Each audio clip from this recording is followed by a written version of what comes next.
Welcome to PCMC. I'm Mike Bongiorno. I'm joined today by my good friend Nadia Cater. Hello. How are you today, Nadia? Ooh, good. How are you doing, Mike? I'm fantastic. Nadia, may I ask you, what does a raven and a writing desk have in common? Well, they've both been used in this stupid riddle for 200 years, and we just will not let it go. Right, that's correct.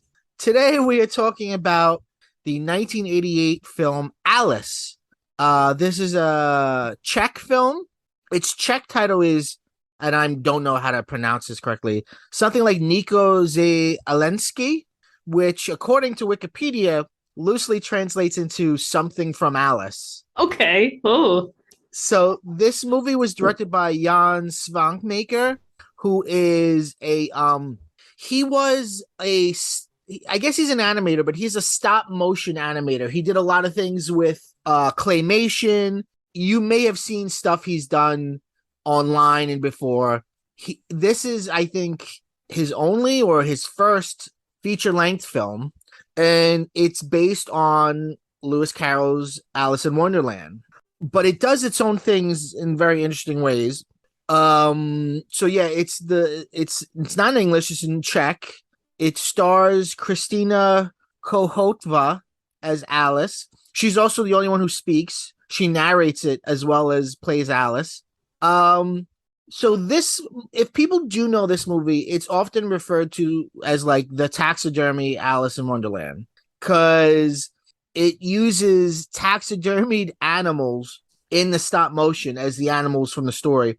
But that's not just a behind the scenes thing. It is part of the narrative. They are taxidermied. Taxidermy is a theme in this movie. So Nadia, when did you first see this film? it's been years. And I think this is because, I had to get a master's degree in film. At some point, I became obsessed with just looking for the weirdest things they could find. Uh-huh. And Alice was one of them. I definitely watched I think Svankmajer, I don't know. Yeah. One of his short films, I can't remember the title, but it was basically like these two clay heads, and they were just like talking and then also like kind of melding together and changing. Yeah. And that was weird enough. And I was like, I have to see some more of this guy's stuff. And that's how I found Alice. I think it was on YouTube, which I found again to do this podcast. Watch it again. Still on YouTube. People don't care about it. Yeah. No, really, very surprising, right? Yeah. It's like totally preserved on YouTube. Yeah, so I watched it years ago, and it hasn't like quite left my mind. I still think about it as the taxidermy Alice in Wonderland, like when I try to use a shorthand. Yeah. But it's also, there's more than just like a lot of the creatures actually aren't taxidermy. They're like puppets, or toys. Or live. At one point there's or socks. They're like stuff that you could find in a house. And I think that's what really interested me the most, is because if you look at the baseline of Alice, right, the storyline, and there are many different adaptations of Alice in Wonderland, but it all kind of starts out the same, where she falls asleep while listening to some story.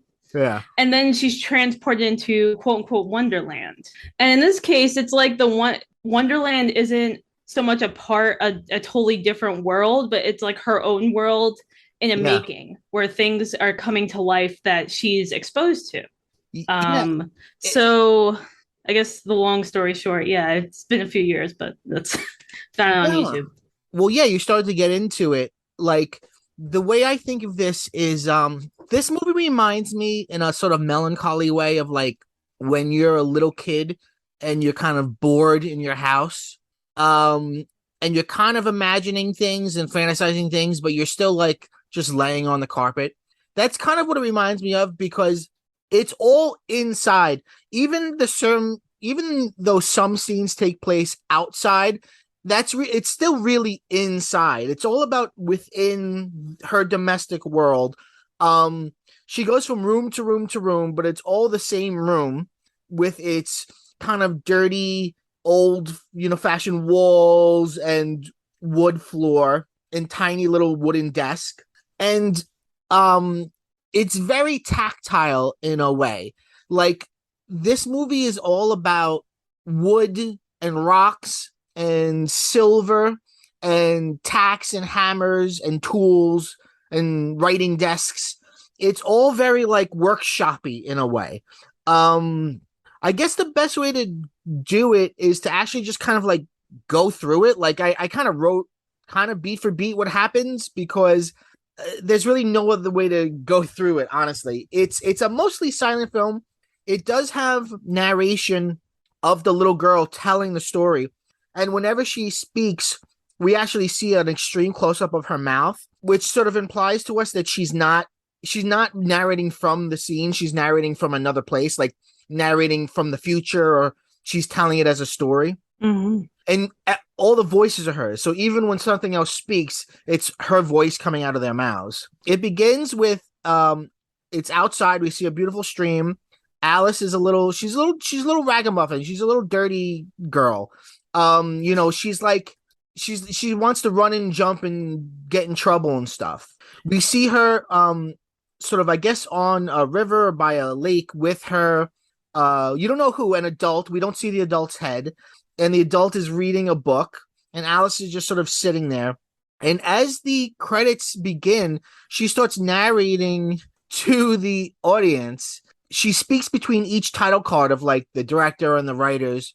So during the opening credits, she says, Alice thought to herself. That's the first line of the movie. Alice thought to herself, now you will see a film made for children. Perhaps, but I nearly forgot, you must close your eyes. Otherwise, you won't see anything. I love a movie that starts by saying, okay, close your eyes or you won't see anything. Yeah, that was interesting. It definitely, like you were saying, it puts you in that place of being a child who's bored, right? Yeah. So I think a lot of movies that are about children, or I'm talking anecdotally, the ones I've seen, it kind of is almost like cutesy or innocent in a way, but Alice doesn't feel that way. She feels like a kid who's bored. Yeah. And is just trying to make the best of wherever she is. I noticed, like, you don't see the adult's head, but it's like some woman in a dress, right? So it could be an older sister, it could be a mother, aunt, grandma, whatever. But I thought that was really weird. And I realized I've never actually seen a movie like that before, where you only see a character cut off by their head, and it's just like the body. And it's like from Alice's point of view, it's smaller, right? Like, or like the frame is shorter or down. Yeah. It kind of implies like this is just a kid's world. Yeah. For the first two, other than the mom, all the grown-ups in E.T., you don't see their faces until the very end. So it's, and then I always think of like Muppet Babies. You don't see the nanny's face. I guess it just sort of puts you in the mindset of like, this is the world of children. Or Peanuts, right? You never see the grown-ups in Peanuts. Or hear them. You don't even, or hear them either, yeah. And what Alice was doing, which made me think she was bored, is that she's throwing rocks like into the river and into even like a cup of tea. Yeah. And like then like the woman has to scold her, like knock it off, right? Right. And that kind of put me in a place where like Alice is kind of like, I'm bored. I don't want to be here. I want to be in my own place. So could you tell just in general, like what time period this was supposed to be? Because it was kind of hard for me. There was nothing that said anything of the last like 50 years. So I was thinking of like the wooden toys. Right. I was thinking of all the workshop materials everywhere. It just felt like we were kind of at a time. Well, the clothing that they wear is nondescript. It feels quote unquote old fashioned, Well, Alice in Wonderland is published in 1865, and this movie's made in 1988. I don't think it's as early as 1865, because there's electric lights and stuff, but there's something very plain. It reminded me of like Little House on the Prairie. Like there's something very, very plain about the dresses they wear. I would say maybe like a rural early 20th century, like in a rural setting.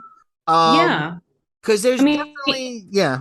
yeah, because there isn't, and I was trying to like, and I could have missed something, but even there was barely any decor. It almost seemed like No. everything was more functional, if Yes. that makes sense. Like every object had some sort of function, right? There were like kitchen items, there was workshop items, there was little kid room items.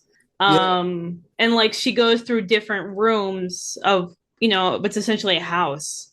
She's kind of at a place and everything is something that might be found in the house. But then there's also, like you mentioned, the taxidermy animals, which to Yeah. me does not signal does not necessarily signal like almost plain, but perhaps one of the adults that she lives with is someone that's an amateur scientist or a collector, or maybe that was used to help teach her, because again, we don't know what her world is like outside of this house. Well, And maybe her education is at home. the very first room that we find her in after the credits are done and we're back inside, or we're first inside, I believe that's like a taxidermy workshop, because you see the white rabbit taxidermied in like an aquarium, but you also see around it all sorts of tools. You see a desk, you see wood chips, you see scissors and thread, you see rocks. It's definitely you see little I don't know if taxidermy is the right word, but like like when they put like dead insects on like a frame thing. You know what I mean? Oh, yeah, you're right. You're right. And now I'm thinking about it, there was a scene where there was just a bunch of protractors on the floor when it's one of Right. the times where she's like by the desk, which she goes into desks like what, 3 or 4 times in this movie. That Yeah. was like a weird recurring thing. Yeah. Desk is absolutely a um, recurring thing. Yeah. There's no yeah, like she doesn't in the book she falls down a hole, and in this at one point when she goes through a desk and she doesn't fall down a hole. She's then in an elevator, which again is like machinery. There's a lot of like machinery and apparatus, and it feels like a grown-up world that's kind of plain to her. Like this isn't a colorful movie, as beautiful it is. It's not a colorful movie. Even like the dress she wears, it's not like the Alice in Wonderland blue of the Disney animated film. Like it's this very like beige dress. It's all very beige and brown and kind of earth colors.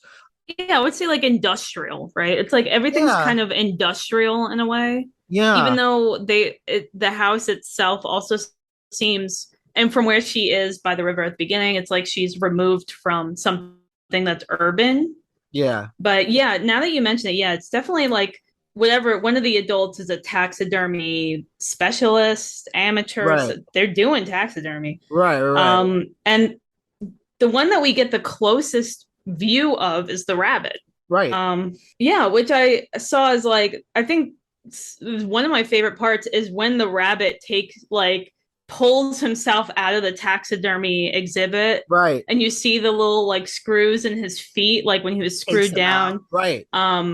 And he like rips himself open, so it's like he's aware that he is a product or something, or yeah, right. And there's Right. just sawdust, and that's where he keeps his watch, is inside of his chest cavity. Right. And whenever he takes his stopwatch out to be like, "Oh, I'm late," there's always the sawdust on it, and then he'll like eat it, so it goes back inside of him. And then there are times where he sews himself back up, so he's very aware of his own taxidermied life. And one of the first sort of surreal things you see, well, he's moving, so that's surreal. But one of the first interesting things you see is in its little exhibit, it pulls up from the ground a drawer, and it's the desk drawer, but it's coming vertically up, which is the desk and the drawer are like, is a motif that's constantly sort of rang throughout this whole thing of what's in the drawer. And it's often something metal or something wood. and I believe in this time it's like scissors, and he breaks out of the glass, and he's like, "Oh, I gotta go," and this is sort of the beginning of, this is the sort of classical opening of Alice in Wonderland, right? The hair, but what's interesting is the hair in this is like he's not scary, but he's a taxidermied animal. He's not cute in any shape, and he's actually, I think, pretty antagonistic towards Alice. Oh yeah, he's kind of like mean to her, and at one point he does try to attack her, like actually Right. multiple times to stop her from following him. And Yeah. I mean, I'm like trying to compare it to what I remember from the Disney film. Not watched that since I was a kid, but in that case, he wasn't antagonistic so much as just ignoring her, just kind of like, I don't care, right? I just have to do what I gotta do. But in this one, he's like ignoring her, and then she just keeps asking him, like, she keeps saying, please, sir, like, wait or stop. And he just gets annoyed at her. Right. He's sort of Um, he really is the antagonist until the end when we meet the queen. Because she's and the constantly king in this chasing him. one, Yeah. yeah. Well, yeah, because in the original story of Alice in Wonderland, it's the king and queen, and they're Yeah. both antagonistic in kind of different ways. Though the queen is a little more aggressive, and I think Disney ran with that and just kind of like had her as the antagonist. Interesting. But yeah, right up until the end, the rabbit is like the worst character, Yeah. or the meanest character. In that Okay, first room that we so see her in the first room we see her in, if you look around her, it's all of the things that she's going to meet. There's the blocks that end up being like the house that she goes into. There's the cookies. There's the little doll that she turns into. Like, kind of like as if this is like what her is going to go into her subconscious. Like, everything around her that she's sort of playing with is the stuff that then comes back in the movie. that was interesting. What do you think about Alice? What do you think about the little girl in the movie? I think it's an aspect that she's a bored kid who gets in a little trouble. And I also think there's something so not I don't even know if there's a term for this. Non-sentimental, Mm-hmm. not innocent. She's just very like, she just wants to get into things, and she Yeah. wants to figure them out, and she gets herself in trouble. And I kind of like that. There's something it's like this movie is unsentimental. Yeah. I really appreciate that. Yeah, it reminds me a little bit of Maurice Sendak's Where the Wild Things Are, because she's a little bad. She's inside throwing rocks in a teacup. She's, her dress is dirty because she obviously doesn't care about how she looks. She cares about having fun and doing things. She even when she meets the king and queen at the end, she's kind of rude to them. She's all about, I'm gonna take something and I'm gonna eat these cookies. She's got the sort of rambunctious, she's not innocent. You're right, she's not innocent. She's a little rambunctious little like kid. She's interested in things, and she's not and I think the kid who plays her is cute, but I also like that her face is sort of like, a lot of times, it's just sort of like, yeah, I'm just doing this. Like, you know what I mean? She's just going through it. She's like, oh, what the hell is this?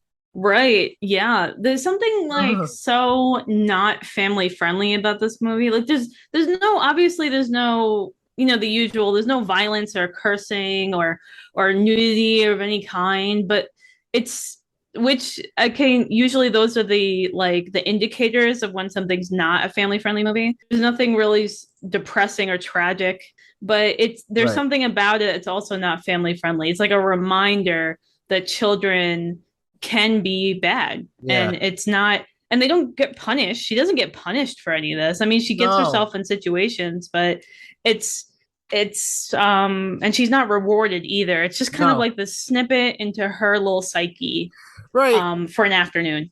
It really fits into like the original Alice in Wonderland's like celebration of nonsense and just absurdity. It's just super weird. And I believe I saw this for the first time as a kid. Like, it was probably just on cable or maybe HBO, or something like that. Because Wow. I remember catching a little bit of it throughout my childhood. And it wasn't until much later that I like stopped and actually like watched it and understood what it was. Because there was an American English dub that became popular here. I mean, this is the rare Czech film that breaks through in America and people know. So I probably as a kid saw the English dub, which is very easy to do because there's really not that much talking in it. So it's super easy to just dub it in English. And so I because I'm saying I would say, oh, this would probably scare a kid, but I know when I was a kid, it didn't scare me, but it did, infect me with melancholy. It doesn't have. We're gonna keep comparing it to Disney because Disney is this sort of obvious metaphor, not just for this story, but also for like children's entertainment. But like, it doesn't have that Disney like happiness to it. Like, this is definitely an odyssey. Like on a scale from The Wizard of Oz to Return to Oz, this is much more in the camp of Return to Oz. Like it reminds me even a little bit of like Alice in this reminds me a little bit of Fruza Bulk in Return to Oz. That's interesting. I also thought about that when I was watching this. Like I was remembering Return to Oz more than anything. I was like, wow, it's one of those kind of like quote unquote kids movies, but kind of are not, or like if they are for children, it might make children feel a little spooked out and uncomfortable. Yeah, for sure. And It's there's also, there's a few. yeah, It's yeah, yeah. definitely like a 80s Disney thing. If you if we ever look into the 1980s Mm, Disney disc filmography or something, yeah, but they had a lot of darker content that a lot of it's like hit or miss, but yeah, and yeah. Return to Oz was definitely in that camp. Yes, I remember watching Um Return to Oz on the Disney Channel. yeah, and you definitely cannot find it. I don't think you can find it on the Disney Channel anymore, right? I don't know if it's on Disney Um Plus. I mean, it's still on DVD and stuff. We did an episode about it. Go up the feed and look for an episode me and my brother did about it. Because it is also a really interesting film. oh yeah, Um, that was a great talk. yeah, thanks. I mean, obviously, Yeah. the ultimate version of Alice in Wonderland is the Tim Burton version. I mean, that goes without saying. He also made the Okay. ultimate version of Planet of the Apes, and Yeah, what an auteur. of Where course I'm joking. A lot of his movies are absolutely terrible. um yeah, he's an auteur of terribleness. Yeah, But even and I'll be honest, I didn't watch the whole Tim Burton Alice in Wonderland all the way through. of course. How But could you? even with the aesthetic of no, it's awful, but even with that aesthetic of spookiness or whatever the hell his aesthetic is, it still has this underlying like it doesn't hit the way this Alice hits. It doesn't Oh, have that childlike I don't even know what to call it. It's not wonder. It's I don't know. I think of it as, child. yeah. Well, Me what do you think of it as? I think of it as like melancholy in a way. Like, as much as Tim Burton is thought of as like the master of spooky stuff, his stuff really isn't. He's just sort of he's a stylist. I've always said that. He would be a great production designer, not a great director. So despite Mm. despite that stuff, I think the only one of the movies that he's ever really been involved in that's like the only one of the children's movies that he's ever been involved in that I think is truly that melancholy is Nightmare Before Christmas. And of course he didn't He direct didn't that. even direct that. No, but like Frank and Weenie and his Alice, like they might from a distance look like, oh, this is a sort of spooky version, but it's really not. His version ends up being more of like an action kind of version. You know what? If you're interested in cool versions of Alice, there's a BBC TV movie made in the 60s where it's every character is a professor and it's Alice running around a university, an empty university. And supposedly the idea came from this belief that Lewis Carroll, in sort of the nonsense of the book, was making fun of academia and its jargon, and Oh, it's sort of like twisted circular logic. So that's actually a really interesting version of, and I think Peter Sellers is in that version as well. It's, do you know if it's like on YouTube or something? Because I'd love to see this. I don't know if it's on YouTube. It used to be on Netflix like a million years ago. but Mm. that doesn't say much. I think you probably just look it up as like BBC Alice in Wonderland. It's black and white. It's very cool. Yeah, that sounds. I really love when I don't know if a directors, producers, writer, whoever takes the source material and like that kind of theme and just runs with it. Because I feel like the problem with Tim Burton is that he doesn't really run with the idea. He just, like you said, he just styles things, and Yeah, it's like when you rip apart all that style and you just look at the base storyline, it's very basic. yeah, It doesn't really imagine something wonderful. It kind of just lies there flat. yeah. um, and you can kind of see that with his stupid Planet of the Apes Yeah, movie I know. because there's no style in that, and then you could see how it's just Yeah. it's the same beats as like the older story, except spoiler alert from this movie that no one saw, guys. He lands on Earth and then there's apes there. That's the only difference. Is like instead of being on the same planet and seeing Yeah. the Statue of Liberty, he goes back into his own time, and then the apes are already there. But there's no explanation. Like, why And did everybody turn into apes? I don't the understand. Lincoln Memorial is an ape, which would The link. imply there was an ape civil war. There was an ape assassination of Abraham Lincoln. Abraham Lincoln. I'm sure I'm Ape. not the first person to Ape. make that joke. Sure. Can't be the first Um. person to make that joke. Yeah, Um. but and Yeah. like I remember specifically is like the emergency services showing up and they're just like apes in like modern day police uniforms. And I'm like, okay, why are they wearing human 2000s clothing? And Yeah. anyway, okay, let's go.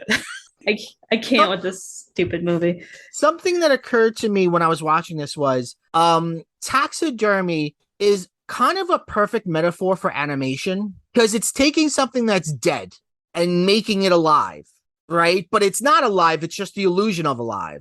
Mm. But you could also extend that and say it's a perfect metaphor for cinema because even cinema is just dead still images that you're making look alive. And this movie is mostly stop motion, and stop motion is, I mean, it's a type of animation that, I mean, it's not drawn or anything, but it's a type of animation that completely utilizes what cinema is, which is, okay, we've got 24 still images per second. Let me just move this doll or this rabbit or whatever 1/24th of a movement every frame and just take frames and then it moves. I mean, that's really, it's like the old stop motion in some ways is like the oldest trick.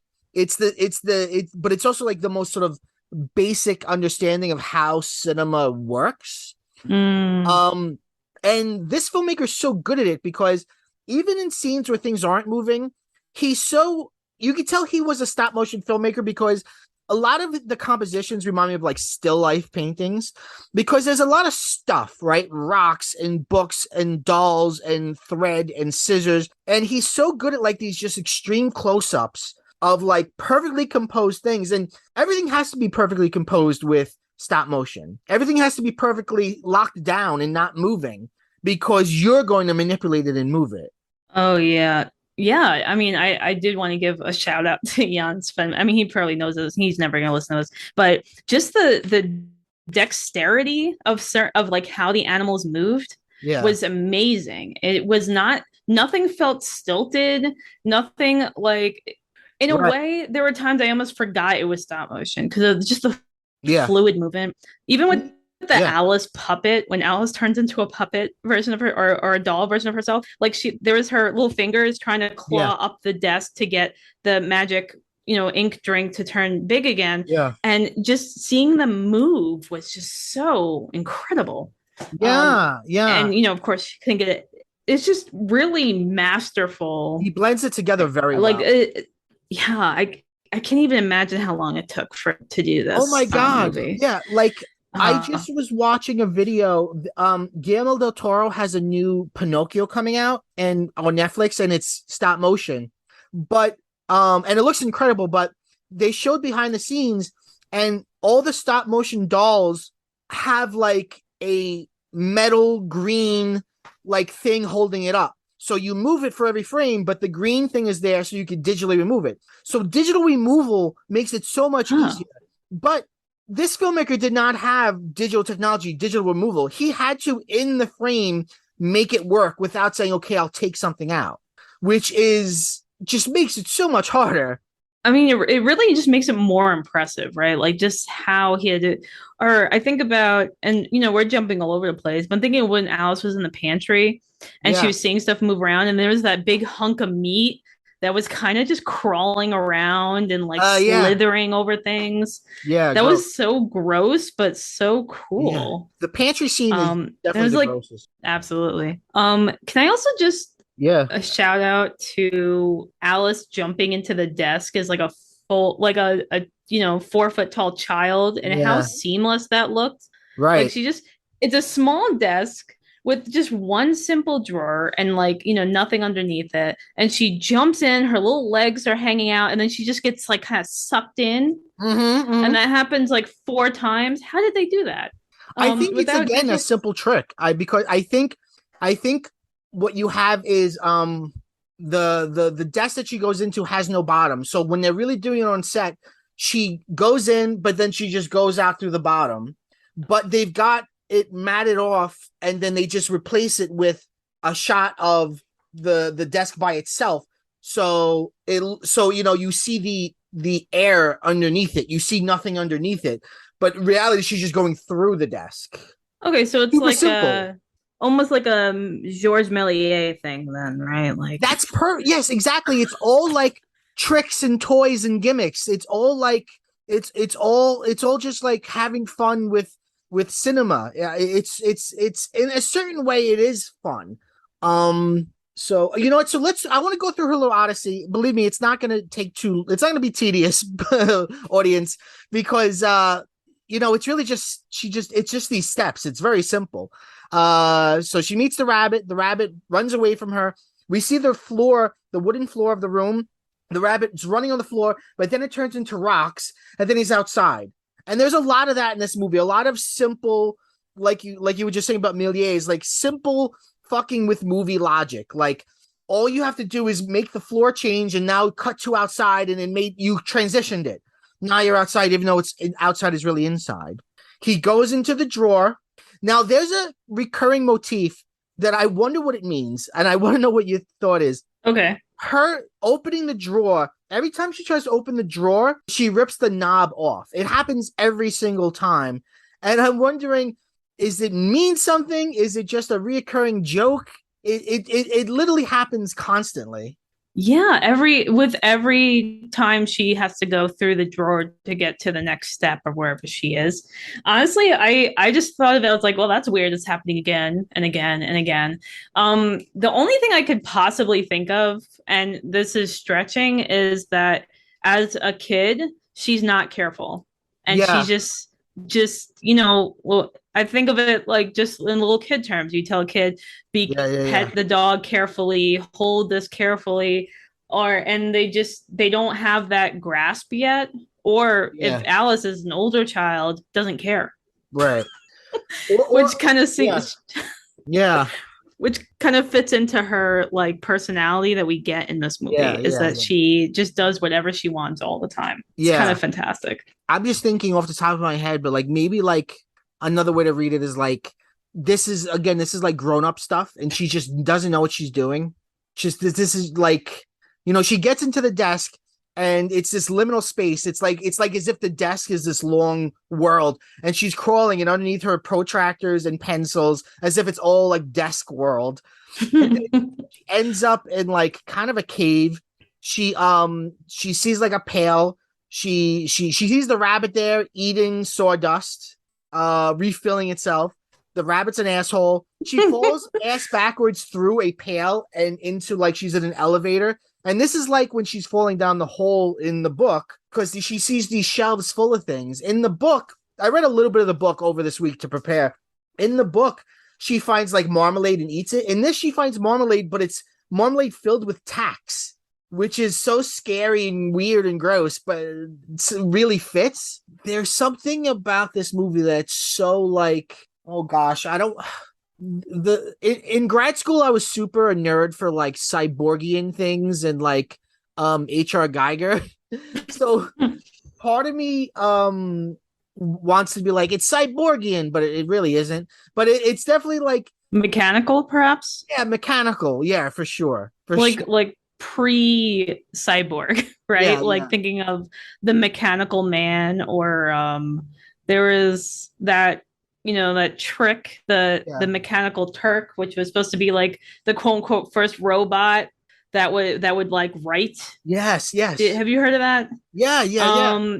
Yeah, there's something about this that kind of reminds me of that. Like not quite robot, not Yeah. artificial intelligence, but really just very base mechanical. Yeah. And Alice is constantly messing with that. It's like they can't do their functions because Alice is messing it up. And it happens over and over again. It happens with the Yeah. Mad Hatter and the hair. Yeah, It yeah. That happens scene with is the like a clock. King Queen. That scene is exactly like that, and it's like clockwork because the same things keep happening over and over again in that scene. And the Mad Hatter himself looks like a marionette puppet, but he also has that sort of automaton thing. So yeah, it's definitely, it's not like technological, it's machinery. It's like one thing moves another thing, moves another thing. But that's how Yeah. complicated it goes. Okay, do you want to go back to like the just going through the Odyssey? Yeah, she comes out of the drawer. Sorry, she comes out of the elevator. She falls onto a pile of leaves. The leaves animate and they start moving, and they sort of come up, and you see a drawer is inside the leaves. The drawer opens. It's the same little desk drawer, and all the leaves go into the drawer, and now the room is clean. She That opens it was up. cool too. Yeah, that was really how crazy must it be to animate thousands of leaves like that? That's nuts. And to make it like seamless, like a wave. It was like a Yeah, wave of leaves going into the drawer. Yeah. yeah. Um, so finds a door, and then the little door that's part of the door, right? So this is that scene. She finds a little key that opens a little door. She looks inside, and it's like a painted garden scene. It's still inside, but it's like painted, and she sees the bunny there. She finds a an inkwell and drinks it, right? And this makes her shrink. Yeah. But That what's was weird too, because it yes. wasn't like one did one thing and one did the other. It was just like whatever form she was in, whatever she drank or ate would change her to the other form. Like, have you noticed that? Like Yeah. in the Disney one, and I think in the book, I could be wrong. One was like drink me and eat me, and then they had both two different functions. But in this one, it was just like if she was doll Alice or big Alice, whatever she was eating or drinking would just change her. Well, that's a very interesting thing too, because like in the story and in other versions, she just grows. She grows and shrinks. But in this, when she shrinks, she becomes a China doll. Like it's not like a doll. It's not like a bad special effect where it's supposed to be a doll being her. She clearly becomes an object. And because later on the object grows and then she like comes out of it. Like she becomes the doll big, remember? And then she like breaks out of it. That was really freaky, Yeah. actually. Yeah, it's Because terrifying. she breaks out of like the chest and the head, It was almost like, Yeah. I don't know, like Yeah. some sort of parasitic husk thing. Uh It was weird, she does but the it was thing where cool. she cries and her tears fill the room with water. And Uh becomes a C. Like yeah. almost immediately, the adaptation of it's just a C Yeah. with The that like rat that I uses love her it. head as an island. I love all of them are dressed like fancy. Like the rat, the or mouse, whatever it is like he's dressed like Blue Boy. It's like all frilly and stuff. Mhm. Um, and yeah, he climbs up on her head and like makes a campground and campfire in her head. He like puts us he cuts some of her hair like it's hay and like lights it on fire, and she's like, oh, enough of this, and like dunks her head under the water. um it's I could also see a kid being bored by it, and even me like watching it, like some of it like was as interesting it was, some of it was like making me like zone out because it's just stuff happening. It's just weird thing or after weird thing after weird thing, and you don't know if any of it has any stakes. Mm. It's just sort of going. Yeah, I felt like a little at some points it was getting a little tedious. Like it was interesting, but it's like, why am I watching this? And Right. maybe breaking, even though this movie isn't that long, right? No, It's it's like like 90 an minutes. hour or something. Yeah. No, it's Yeah. about an hour and So a half. Yeah, I would say like watching it in 30-minute chunks is kind of interesting. Like, I don't think Yeah, it's a movie that you lose anything if you don't watch it all the way through. right. It's just like like little things, and that can help you like kind of with your, any kind of attention span on that. Yeah, And you I can realized watch it that in my little over the sections years if my you want. attention span has changed. Yeah, yeah. Right, because some things are just kind of cool, but they Right. don't really no point. Well, it has no musical score, so there's no comp. Mm. There's no It's not composed in any way where there's like music backing any of what you're seeing. There's great sound effects, which again make it feel very tactile and very real.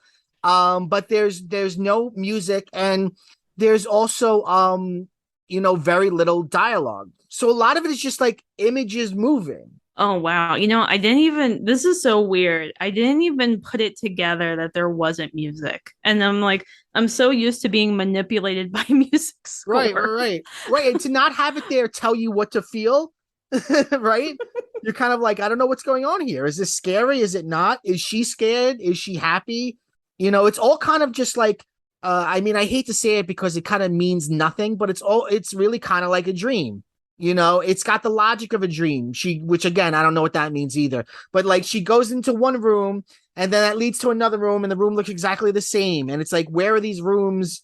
Where is she really? She seems to kind of recognize where she is, so it seems like it's the interior of her house in some way. I think when you say dream, and you're right, like it's almost nonsensical because dream logic is always used for a reason, right? Right. So it's just like an explanation. It's kind of lazy in it sometimes. It's like Yeah. an explanation for why things don't make sense, but then they also kind of make sense. So sometimes dreams are used to really get into an eternal psyche. Yeah. Sometimes it's like the person needs to go deep in themselves to see something that they can't see when they're awake. And other times it's just weird for the sake of weird. Yeah. And I think in this case, it really is that. It's just we don't get into Alice's internal psyche. She doesn't have guilt or fear really here. Guilt or fear. We don't even really see joy. It's really Yeah. just these are the stuff that's in my life all the time. And I'm Her going to experience them in a different way. her forward motion is all I'm chasing the rabbit. From the second the rabbit moves, she wants to talk to the rabbit, and she's chasing the rabbit. And that's really what motivates everything. I mean, she Mm. reacts to things as they happen to her, but mostly that's what's driving her. I'm trying to find the rabbit and talk to the rabbit. What does she want from I him, don't though? I know. think that's something that's never answered, and I don't think it's answered in any Alice adaptation. Right. I mean, I What guess does she want from this rabbit? right, right, right. Other th- Yeah. other than if we're going by the dream logic thing, is you're not sure why, but you need something to drive you to where you from A to B to C to Right. D. Like you don't know what's Um, moving you, but it's moving you. yeah, and I guess that's kind of laziness of the dream trope, really. Yeah, It yeah. just gets you going. Yeah, yeah, There's yeah. no logic. You're right, I think right, that's basically when it hammers down to there's no logic, and that's why it's called right. dream. Right. So she finds a kind of like house or castle made out of building blocks. And she goes inside of it. She climbs up. There's like a doorbell. It's on the desk. So there's a doorbell on the leg of the desk. She rings it. A little ladder comes down. She goes up it. She's the little doll at this point. So she goes up it. She goes inside, and inside it looks like a chicken coop, which is very weird. Like there's fences and hay on the ground, and she finds herself like in a room that looks like a room inside of this like castle. And in the closet she finds like skin and hides and furs. She drinks more ink, and now she grows big. And then this is like, again, I think of Disney, like the famous image of she's like a big in the house, like she's bigger than the house is.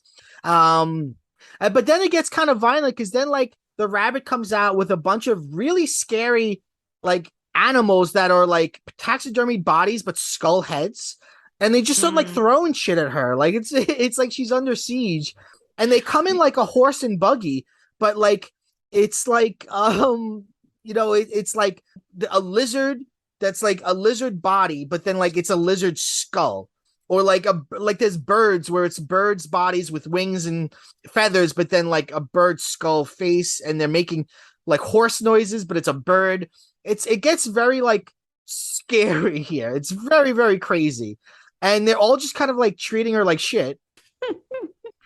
They kind of corner her, and she's like, she runs away, but they catch her and they corner her, and she's backed, and as she's sort of backing away, she falls into a bucket of milk, and that's when she grows big, but grows big as the doll. She looks like a big doll, and you can even see like behind the mask of the eye, you could see her real eyes.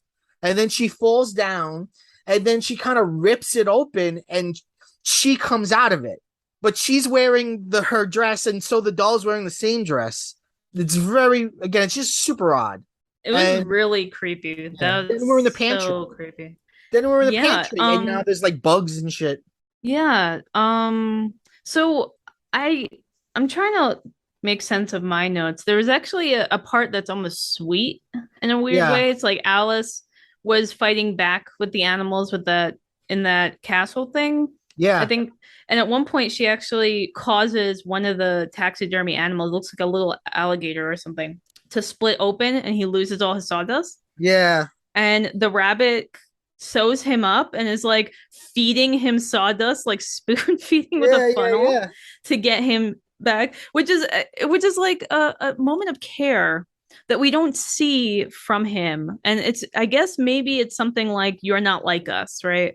And that's why he doesn't like her. But again, that's me stretching, because we don't really get any internal feelings or motives or anything from any of these creatures. Right. It's just stuff happening. But and the sawdust gives them life, right? Gives them life as taxidermy animals with skull heads. Yeah. Yes. Yeah.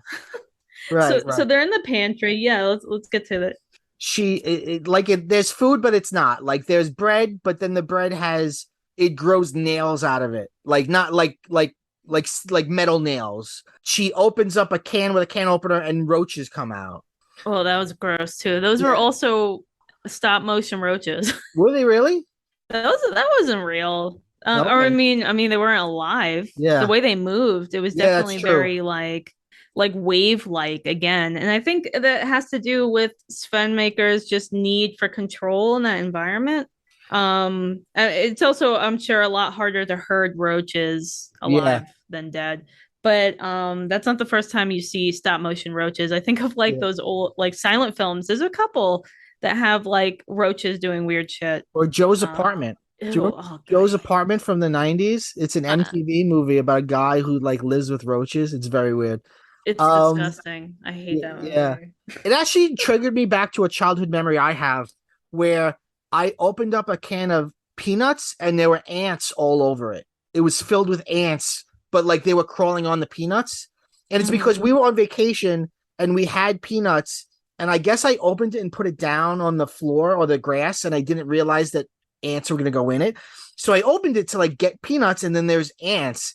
And at the time, it was like probably the scariest thing that ever happened to me. And that's what it made me think of. Like, you think you're going to eat something. Like, that's the grossest, that like, you're going to eat what's inside here, right? She's opening it as a can, and then there's roaches. Yeah, and the bread, and you also mentioned the marmalade. When she opens the marmalade, there's like screws in it. It's really gross. Yeah. And I don't know if it's saying anything other than it's just something happening again that we don't understand. She opens a can of sardines, but there aren't sardines in it. There's a key in it. So another key. So she opens it. She finds the room where there's a desk in the middle, of course. There's a wooden floor, but there are all these holes that are like burrowed through, and socks are coming in and out of the holes like worms. Ooh, yeah, that was weird. And she opens the desk, and in the desk there's eyeballs or fake eyeballs and teeth. And I say fake because they could be used for like some sort of taxidermy thing. And one of the socks kind of comes in and grabs the eyes and the teeth and like makes a face on itself, and that becomes the caterpillar. There's a couple times in this where you're like, it doesn't feel like the Alice story, but then it comes into it and you're like, oh, that's the caterpillar. Like, Mhm. oh right, this is how we got to the caterpillar. And then in that scene, her socks try to run away from her, and they try to burrow holes down, and she like grabs her socks and like doesn't let them. It's another odd scene.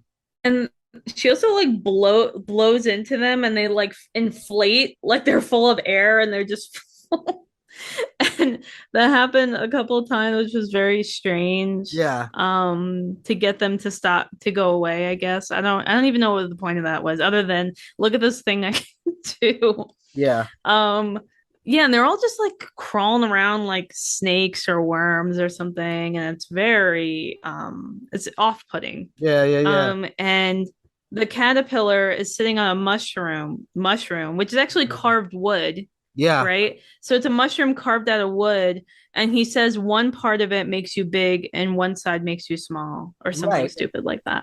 And she breaks it off and it's wood, and you see her like chewing the wood, and then she like moves sizes again. Yeah, it's super interesting. Uh the next room is very weird. It almost reminds me of like the cartoon Infinity Train. Like it's like room to room to room to room. And what am I gonna find in this room? What oddity am I gonna find in here now? That's exactly it. In the next room, she finds like a little like dollhouse, but you hear a baby crying in it. And there's like shit being thrown out of the windows and doors, like pots and pans and domestic shit. Yeah, like the baby's having a fit or Right. something. It's very weird. The baby crying, it just keeps crying and crying. And it Yeah. makes me think of like some sort of nightmare kind of domestic thing, right? Where it just Like won't stop. Eraserhead. Yeah. Oh. That's what Eraserhead is, Oh right? It's just a man. crying baby that won't stop, and the nightmare of that. Yeah.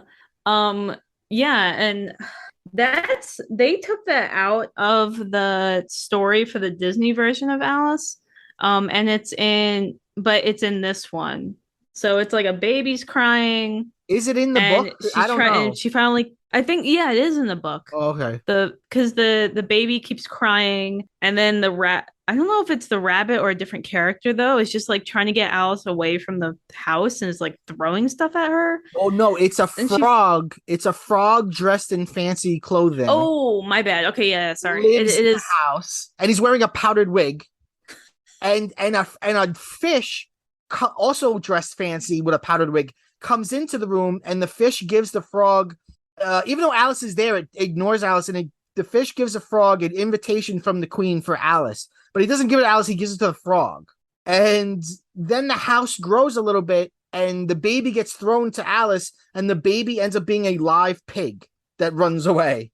yeah, that happens in the book. It's like the baby turns out to be like a piglet and it just runs away, or the baby turns into a piglet, something like that. Yeah. Which there's no explanation here. It just stuff happens. Stuff It's just absurdist. Um, I mean, I'm sure there are like theses all over academia of like, Freudian reads and Lacanian reads and Althusserian reads and all sorts of like ways that you could read, maybe the knob that keeps falling off is the phallus. Who knows? I'm sure there's tons and tons of stuff, but who cares? So we finally get to the Mad Tea Party, which is probably the most famous scene in the whole narrative. And it's a pretty wild scene. I mean, this alone could be its own short film. In this room, you've got a long table, you've got the Mad Hatter is a wooden marionette whose strings are moving to move him, and he's got like a beard and like he keeps trying on different hats in front of a mirror. You've got the March Hare, who's different from the White Rabbit. He's actually like a toy, like a doll that's moving, or like a stuffed animal that's moving. Mm-hmm. And the March Hare keeps taking stopwatches and putting butter on them, and then hanging them on the Mad Hatter's chest. And then the Mad Hatter, it's like you hear the tick, tick, tick of the clock the whole way through. And it really feels like a machine, like a moving clock, because everything just keeps happening. Like the March Hare keeps doing that. The Mad Hatter keeps drinking tea, and tea pours all over itself. Then it gets up and says, I want a clean cup, and then moves down a seat. And then the hare moves down a seat. And it all just happens again. And Alice comes and sits down, and the Mad Hatter says, "How is a raven like a writing desk?" Which is the famous riddle from this story. And the answer is not given in the story. And I don't think there was an answer from the writer. Years later, Lewis Carroll gave an answer, but also other writers came up with answers. It's weird because it's just a nonsense riddle that really didn't have an answer. But as time went on, people came up with answers for it. The answer that I like the most, and again, none of these are in the story or in the movie. The answer I like the most is Poe wrote on both a raven and a writing desk. But Lewis Carroll said both can produce a few notes, though they are flat. So there's a bunch of different answers to the riddle, but it's just nonsense. It's just like, I'm going to ask you a crazy thing and there's no answer to it, which is interesting because that too could be a metaphor for like art or cinema. Like, why do you need an answer? I'm just going to ask you a crazy question. Like, why is there a frog dressed fancy with a powdered wig, and why is the frog got a pet pig? Like, I don't know. Why is a raven like a writing desk? It's here. Let's just deal with it. What did you think of this scene, the Mad Tea Party scene? I guess the classic kind of definition of madness is doing the same thing over and over again and expecting a different result. But I can't tell if the Mad Hatter or the Hare actually expected a different answer. It's just that was their lives. It's just repeating it over and over and over again. Yeah. I thought it was. It's like a lot of things. I'm trying to figure this out, and I'm wondering what happens when the Mad Hatter's chest is so filled with buttered watches that it can't put any more on. Right. And I was like, was there any? What happens? Do they fall off? Does the Mad Hatter have so many that he can't move? Yeah. Yeah, how does it reset? That's a good question. And because we're kind of just in it and we don't really get an answer. Right. I did think it was weird that the dormouse was a mink stole. Yeah. Yeah. Because that's not a mouse at all. But again, and it's not taxidermy technically. Yeah. But and mink stoles are really gross. I don't know if that might be out of time for us, but it's basically a mink is kind of like I guess a rodent. So it's almost like a ferret, like a little larger than a ferret. Mm-hmm. And what rich people would do, right, is they kill the mink and keep it whole, and then you just like wear it over your neck. Right. And they still left the little legs and stuff on it. So it's in itself, it's gross. Yeah. And the head. Yes, sorry. The head and the legs and the tail are all still dangling off you as you go off to your opera, your night on the town, your tea party, if you will. So, it just felt very just kind of, I know I'm never getting an answer for this, but it's going to bother me. Right. That's interesting. Slavoj Žižek would be like, in the film, the mink stall is the patriarchy, and Alice, she is worker, she is proletariat. Some Marxist reading of it. So, like, what was that for the two of your listeners that know who Slavoj Žižek was? Oh, I'm sure there are tons of our listeners who are Žižek heads. Well, we've only got around a couple minutes left, so we're coming to the end here. That scene's amazing because it's just bananas. It's just, and it's going back to the idea of a machine. It's like, it feels like a machine. It feels like what's happening in that room is a machine that just keeps going. She meets the queen. The queen says, "Do you want to play croquet?" The queen is actually a flat image from a card that's cut out. They play croquet with the queen says, "Grab a flamingo," and she grabs a flamingo from a card, like a playing card, and like uses it. But then Alice's flamingo turns into a live chicken, and the pincushion that they're using as a ball turns into a porcupine. It's just, there's just stuff happening. And then we go into like the final room, which is kind of like a trial. The king and queen are asking Alice, like, why did you eat the stuff? Why did you do this? Why did you drink that? And everyone else we've met along the way are like watching her, like they're the audience, and they like clap for her and like clang pots when she gives a sassy answer. Yeah, because And she's supposed to read the answer that they give her, right, which is like, I'm sorry, I'm guilty, and I'm sorry about it. right, And also, everyone are those paper cutouts, which is really a great right, take on that. right. Um, Also, the I gotta correct you though, the pincushion turned into a hedgehog, which is a Oh, different okay, animal than porcupine. So they're smaller. okay. But that's basically, and they roll But up. I this don't it's think a the same porcupine does that. joke. It's an animal with pointy quills. Like Yeah, it's the same joke. Um, I love what I love about the kind of trial ending is when they're all like going to like, it's really threatening and almost scary. Like they're gonna, kill her. And Alice is like, I ate the tarts and I'm not sorry. And then she I eats more love it. tarts. I love She's it. like, F you.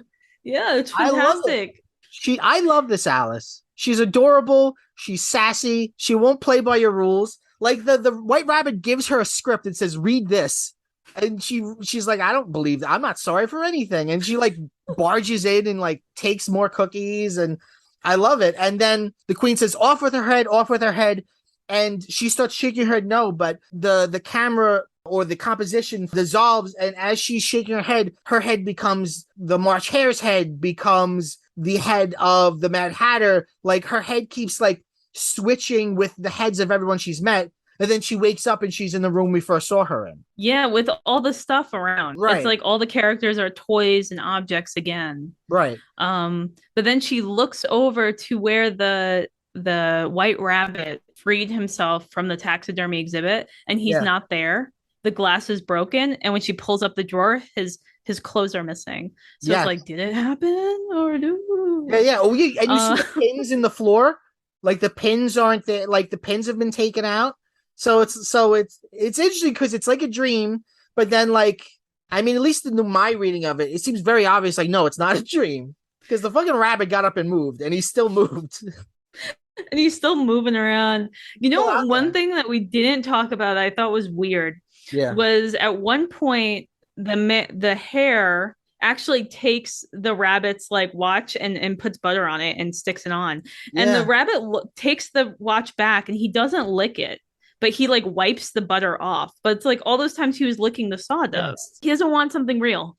And he wipes the butter on Alice's socks, which is very gross. Yeah, it's this is a very disrespectful movie. Like everyone's just disrespectful to each other, despite the fanciness of the clothes. Yeah, it's, and I don't mean this to sound like a creepy sexual connotation. It's naughty. It's like Where the Wild Things Are, right? Like when Where the Wild Things Are came out, part of the like quote unquote controversy of it was that the little boy in the story is bad. He bites his mother and he talks back, and she sends him to bed. And people said to Sendak, like, you can't have a kid in the story that's like badly behaving. And but like that's what it is. Like everyone's behaving badly in this. Everyone's breaking things and throwing things and disrespecting things. Oh, I actually love. I wrote that in my notes. I love the aspect of the carelessness of just throwing things when you don't need it anymore and just throwing it around, Right, right. throwing it against Alice, against the wall. And I love that. And I love that there's no moral. I don't want a moral. I don't No, think children's entertainment has to have a lesson. I all the no. time. I There, think it's just great. Just do weird shit. yeah, yeah. Let kids be bad sometimes. It's okay. There's no moral. I mean, maybe you could read out of it like, oh God, and this is stretching, but you could read like, just fucking do you. Because that's what Alice does. She does her. She doesn't listen to the script. She's like, I'm not fucking sorry. Like, she doesn't say fucking, but it would be great if she did. I mean, that's basically what she thinks and acts, though. Right, It's like, right. yeah, fuck you. I'm gonna do what I want. Yeah. I'm gonna eat all the tarts. Yeah. I would suggest to go and watch this. It's in full on YouTube, like a beautiful rip, like not a bad copy. It's like well preserved on YouTube. And the filmmaker also made a short film adapting Fall of the House of Usher, the Poe story. But it's Oh, all but it's there's no humans in it. It's all the house itself degrading with stop motion animation. whoa, that Really sounds great. interesting. I actually just today rewatched Coraline, which is made by the same person who made Nightmare Before Christmas, Henry Selick, and I realized like there's a lot of this in Coraline, with like the sewing, and even in that, like some things have sawdust in it. I was like, oh shit, that's like Alice. Do you think that's intentional? It felt intentional when I saw it today. I can't imagine that a filmmaker. I mean, Henry Selick is a stop motion filmmaker, right? So like he's got to be like someone who worships this filmmaker. You know what I mean? Like Mm-hmm. it's got to be. Nadia, thank you so much for being here. This was lovely. How is a raven like a writing desk? Who knows? Thanks, Mike. This was great. We end every episode by saying Go bye bye.